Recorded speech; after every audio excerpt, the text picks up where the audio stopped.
Okay, so here's my lesson learned. Interdisciplinarity is hard.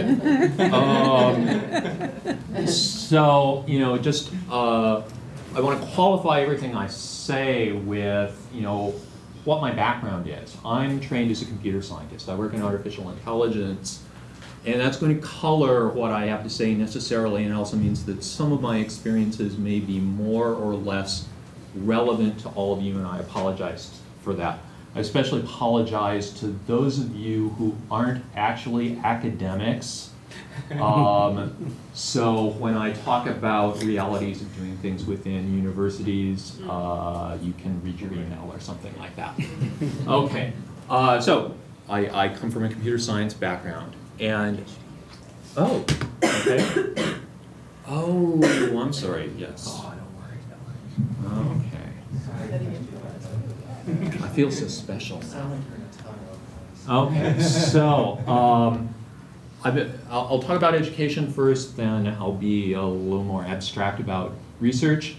I've been involved in 3 different art and technology education programs at Northwestern. The first one was the Center for Art and Technology, and that was our first try at it, and in some sense the idea was, hey, let's get engineering students and art students together and great stuff will happen. And so we did kind of the obvious thing that you would do first, especially when you're trying to do something on a shoestring budget, which is take a bunch of existing courses, bookend them with, you know, a course up front and a capstone at the end, and we had, you know, a series of artist talks and stuff like that. And it was cool. Oh, right, so what I meant to say is I'm going to do what people in the game industry call postmortems on these programs. So what went right, what went wrong? So what went right? It was cool. It was an incredibly important community building experience, both amongst the faculty and amongst the students at Northwestern. It had the awesome property that it was relatively inexpensive, and so we could get the administration to fund it. Now, the problem with it was that, especially when you're trying to cobble it together from existing courses and you're doing it as we were as a minor, what that really means is you're taking sort of people when they're juniors in college in engineering or in art, and you're having them go off, and in practice they're probably mostly going to take non-major courses in the other disciplines. So you have the engineers taking like intro painting, intro photography, and so on. And they learn stuff, but they don't learn to think like artists, because that's generally not what the non-major courses are about. And similarly, the artists are going to be taking, you know, intro to programming and problem solving in C, and they're not really going to learn how to think, how engineers think. And so what happens is when you get to the senior projects course and you take all these people and you throw them into a closet and you say, be interdisciplinary, is they can't really talk to one another. And you get a kind of a culture clash because they really don't understand one another, and you get a certain amount of sort of mutual instrumentalization where they're all supposed to choose one big project together, and so like the engineering students were like, we want to reskin Doom so that you're playing it on campus and all the monsters are faculty. Artists, could you paint our textures for us? That's an actual example. You know, and similarly, the artists had various ideas for perhaps not entirely realistic installation pieces that they would like the computer scientists to be coding slaves on, and so on. And so that was a real problem. The other problem with it, I would argue, although we didn't see it coming, was that the faculty didn't learn anything. We weren't actually being, most of us, all that interdisciplinary. Because for most of us, because of the structure, our involvement in it was that we would parachute into the pro seminar for, you know, an hour or two and talk about what we were doing, and then get airlifted out back to our original departments. And, you know, kudos to Annette Barbier, who really ran this program and took many, many bullets for it. But a lot of the rest of us had sort of more limited interaction with it. So when we went to sort of try and do version 2, as it were, we actually decided to really think of it as a social engineering project. And so rather than taking artists and engineers and putting them together, the slogan of the program was we were going to corrupt the youth. We were going to get them young. We were going to bring them into both cultures before they had been poisoned by the cultures in parallel, and we were going to train liberal artist technologists. That was our slogan. And so the approach was to basically rip off the Bauhaus and say we're going to have a basic course that says we don't care what you're going to end up specializing in. We know you're going to specialize in something, but we're going to try and give you some basic introduction to all of the stuff that you're going to need to know. And then you can go off and specialize. And after you've done that, you can all come back together and do lovely interdisciplinary projects. And to really try and force ourselves to walk the walk, we alpha tested curriculum on one another. We had a faculty seminar for a couple of years beforehand where we took turns teaching our disciplines to one another. Because of course the problem with doing something like this early on is your faculty aren't interdisciplinary. I'm not trained as an artist. I am not an artist. I am at best an art student. And so, the idea of me, it's bad enough that I was like teaching Adorno and Horkheimer in this curriculum, which is like insane. But I'm certainly not going to be teaching drawing. Okay. So it was awesome. People really did learn to work in interdisciplinary teams. They really did. The students who were in it really did love it.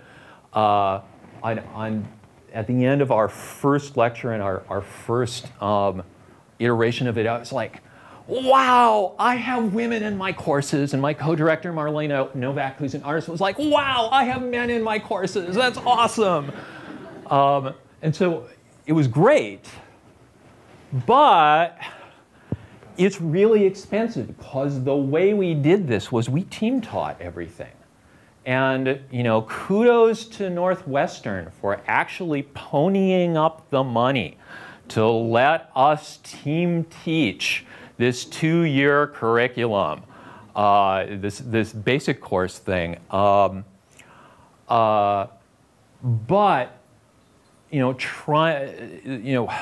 so the other institutional problem of it was that this was a course that was a joint program of every undergraduate school in the university except journalism.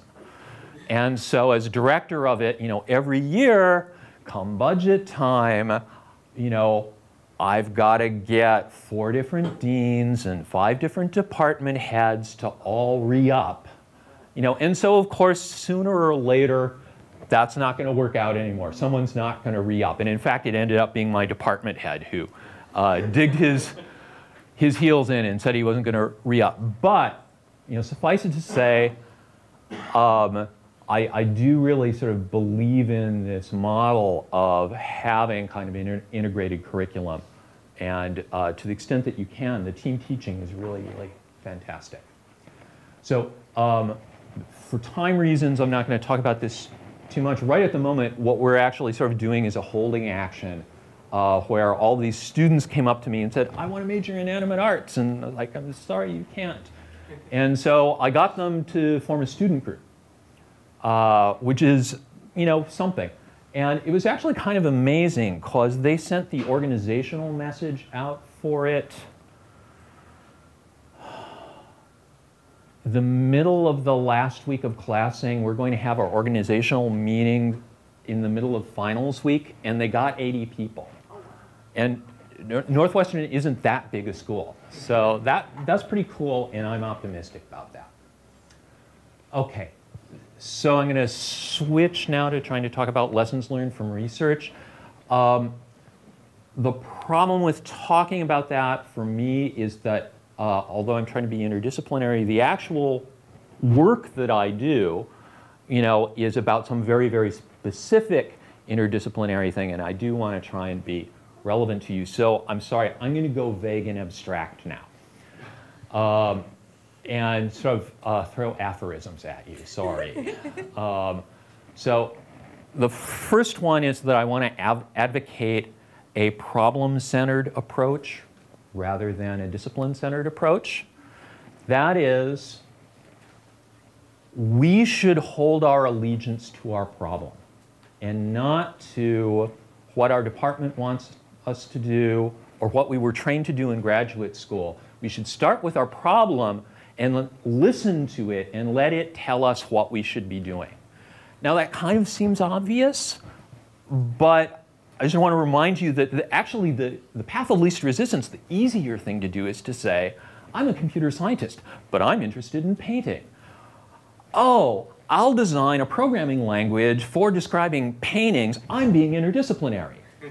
And that might actually be an awesome thing to do. That works sometimes, but it's also really easy to sort of get sidetracked working on stuff that isn't really one of the pressing issues for the problem that you're trying to work on. And in the worst case, it can even lead to a kind of disciplinary imperialism, where you like have the biologist who says, I'm a neuroscientist, and I'm going to go and I'm going to show those philosophers what intentionality is really about. I'm being interdisciplinary. So, all right, that's one of them. Another one is, again, we have all of these pressures on us to be legible to our departments and so on. And so if you're in computer science and you're trying to make an art piece, everybody wants you to come up with metrics for it and to do user studies and stuff like that. And I want us to open out from that. And I swear to God, I would pay money to be able to go to an AI conference where all the people who were building cultural artifacts at it sat down and had a good old-fashioned art school crit session rather than showing me bar graphs. All right. And sort of related to that is, I think that for some of you this is not an issue, but for a lot of us who, for example, aren't specifically in art departments, I think it is important for us to work together to really protect making of artifacts within our departments. Because the overwhelming pressure is to write the paper about the component technology, in my case, or whatever. And the thing is that making is just a fundamentally different mode of inquiry that gives you fundamentally different insights. Eisenstein would not have thought of montage if he were sitting around just thinking about film in the abstract. Maybe I shouldn't say that. I'm not a cinema studies person, but I'm guessing that actually sitting down with pieces of physical film and saying, I need to stick these together, probably made it much more likely that he would come up with those theories. Finally, especially these days, universities tend to operate kind of in a top-down manner. And yet, I wouldn't be in this field if it weren't for my students. I'd love to be able to say that I led them into working on interactive narrative. That is not true. They led me into working on interactive narrative. And fortunately, I was able to sort of navigate funding structures and so on to allow them to work on the theses they actually wanted to work on. And so I could learn from them, and they could in many ways be my professors as much as I was their professor. And so I also think we should try and work toward what my old lab director at MIT when I was a grad student referred to as his preferred management style, tyranny from below. He saw his job as lab director as being to have random young Turks come up to him and say, we need to do da-da-da-da-da-da, and then he would go out and figure out how to make that happen. And that was awesome. And so my final lesson learned is that, of course, this is really hard to do in the modern American university. And so, the challenge for us is to find ways of sort of nudging the system toward making this more and more doable. That's it. Thank you.